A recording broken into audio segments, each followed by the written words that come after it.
Je vais revenir, mes chers amis, en ce 25 février au soir, sur la question de la vie et de la mort, en rapport avec les phases alpha et oméga, et en rapport avec les hommes et les femmes.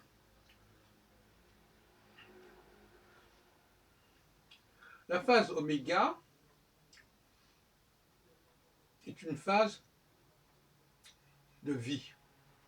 La phase alpha est une phase de mort.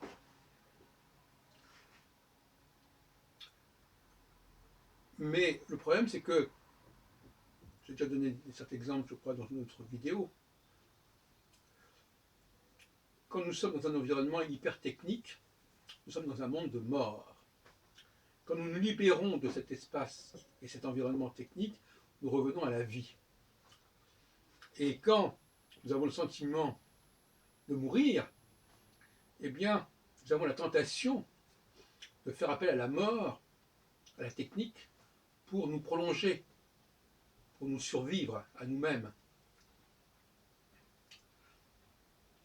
En ce sens-là, la mort est mauvaise, la peur de la mort ou la certitude de la mort est mauvaise conseillère.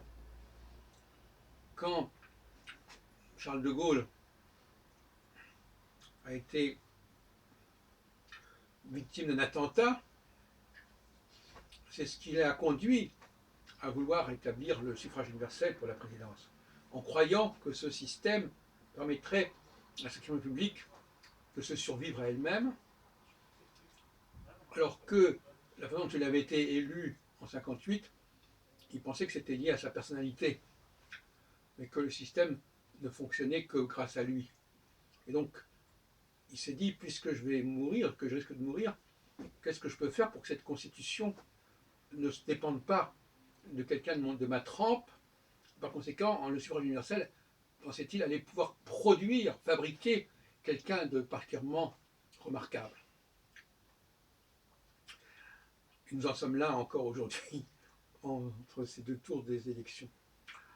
Et dans le cas de Jésus, eh bien, apparemment, c'est la même chose. C'est-à-dire que face à la perspective de la crucifixion, de la mort, cette mort d'ailleurs qui avait déjà frappé Jean-Baptiste, qui avait été décapité, son cousin, eh bien, il en arrive à l'idée de l'Église.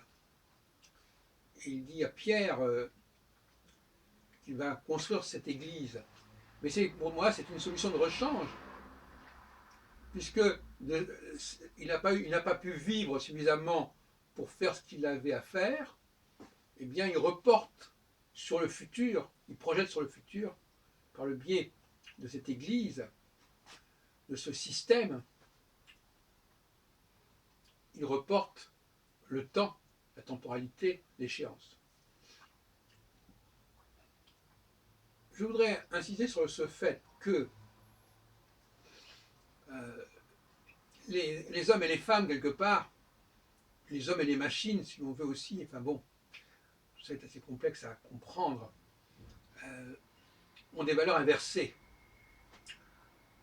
Les valeurs positives pour les uns sont les valeurs négatives pour les autres, et inversement. Par exemple, pour prendre l'exemple que j'ai donné tout de suite, le fait d'être privé d'électricité, d'être privé de livres, d'être privé d'un ensemble d'avantages matériels, peut apparaître comme quelque chose d'insupportable pour les uns. Mais pour les autres, c'est au contraire une libération. Parce que ça veut dire qu'ils vont devoir puiser dans leurs propres ressources, dans leur propre génie. Et inversement, quelqu'un qui n'aurait plus la grâce intérieure, qui n'aurait plus l'inspiration intérieure, ce serait une perte beaucoup plus grave que la perte de ses biens extérieurs. Il faut bien comprendre cette alternance.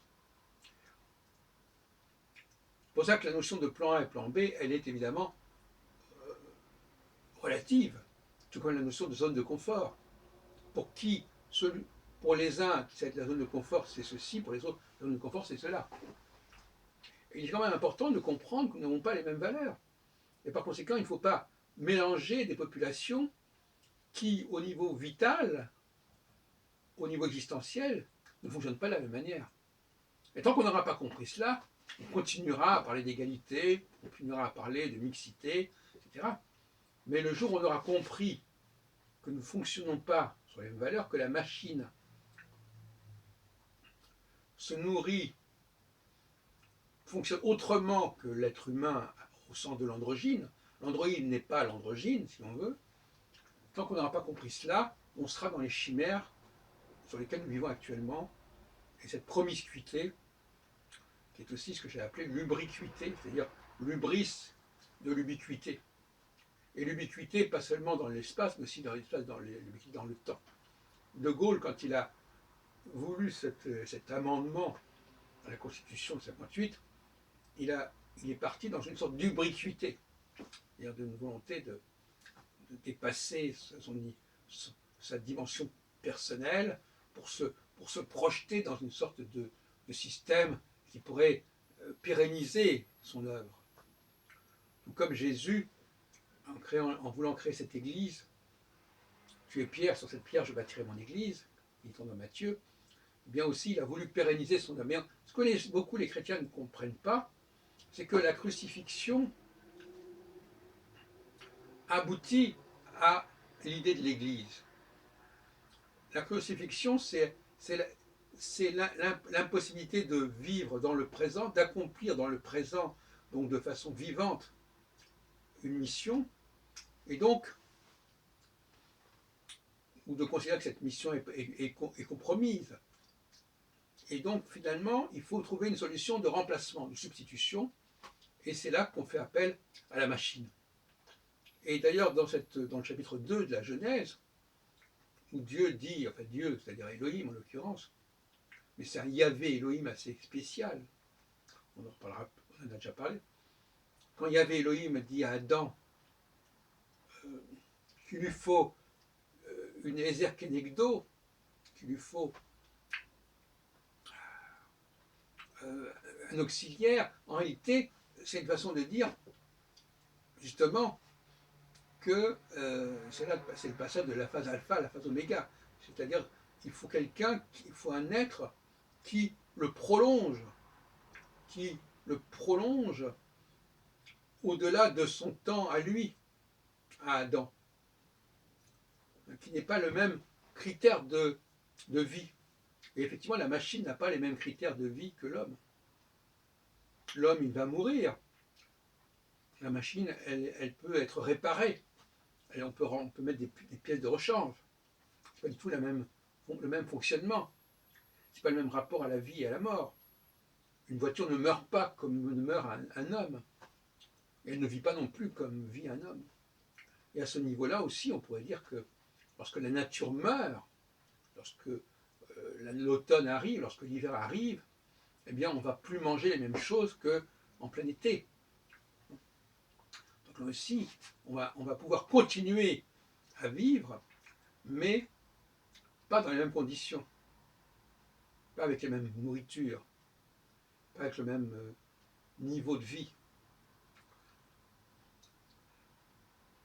Bon, voilà ce que je voulais vous dire, si vous voulez, cette idée qui m'est venue en suivant les conférences qui sont organisées à côté de chez moi par l'Église de l'Unification, de Moon, où je m'imprègne de tout un discours.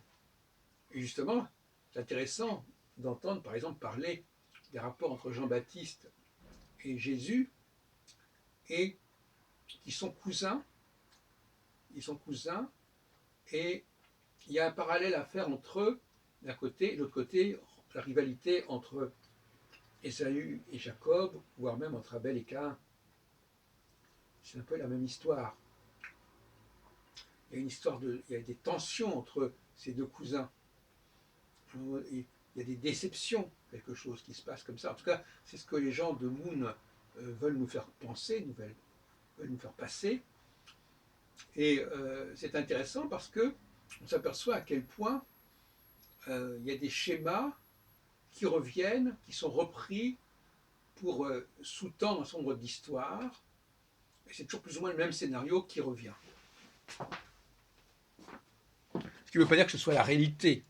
C'est un scénario qui revient, ça laisse souvent entendre que c'est quelque chose qui est un peu de l'ordre de l'artifice.